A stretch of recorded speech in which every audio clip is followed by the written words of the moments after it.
It's Guy here. I've finished my soy dog day one 30-day challenge walk, and I'm just walking now for myself and for Bravoo, and thinking about what great pleasure I had. Pleasure's not the right word. What thrill, pleasure, emotion I had when I first volunteered at Soy Dog, and how spectacularly wonderful it was. My daughter, Scarlett, said she thought it would be transformative for me, and she was right. She always is right. We argue a lot, but she's usually right.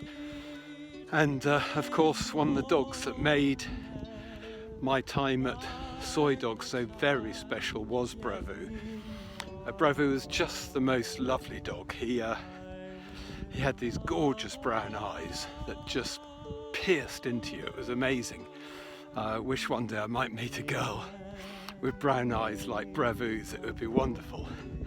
And he was just gentle and lovely. Always keen for a walk, of course, and was quite happy to bark if he wasn't first up for a walk, which of course he never was, because that particular year Aileen and Lamia were the two top dogs who were walked first. But I always made sure that I took Bravoo out, and actually on many occasions, probably slightly against the rules, I took Bravoo out twice, saying that I hadn't yet taken him out and I needed to take him out because he hadn't had his walk that day. So twice Bravoo would often get a walk for me, and he was just a great pleasure to walk with.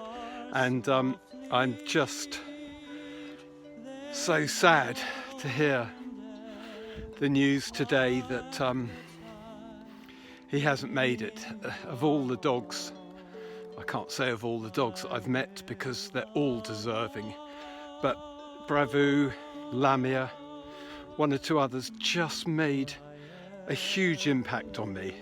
And I remember Daneseed being brought in halfway through my 2 weeks, of my 4 weeks, so 2 weeks into my 4 weeks of walking. And these dogs just, sometimes an animal, I think possibly even more than a human, just pierces into you and just twangs all those heartstrings or whatever we've got that creates emotion within us. And every time Bravoo looked at me, it was just, okay Bravoo, what do you want now? Whatever you want you'll get from me, because I'm a complete sucker.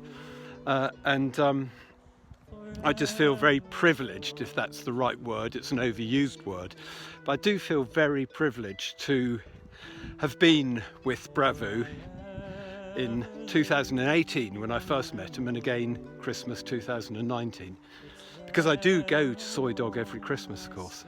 It's a little in-joke. I just, I'm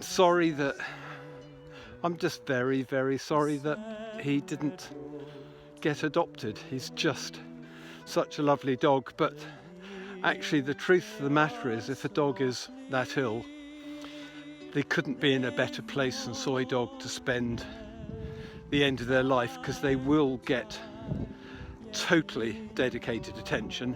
They will have access to probably the best canine medical care anywhere in the world, and they will pass on from this life to the next in as close a pain-free way as possible, because that's the Soy Dog way.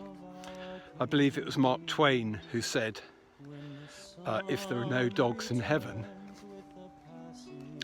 I want to go where the dogs go. And I feel exactly the same today. Bye-bye, Bravoo.